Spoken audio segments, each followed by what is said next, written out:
दिहले उजाड़ घरवा देखे 10,000।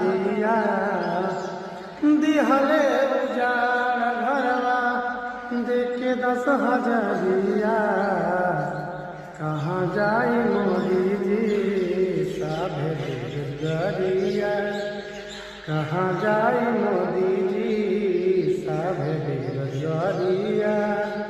रोवेला बैठा के बाप महतारिया। रोवेला बैठा के बाप महतारिया। कहाँ जाई मोदी जी साभे बेरोजगारिया। कहाँ जाई मोदी जी साभे बेरोजगारिया। और क्योंकि चाहें कि राइटर बन जाओ और लिख लिख के गाना दे तो लाइक और सब्सक्राइब जरूर कर भाई।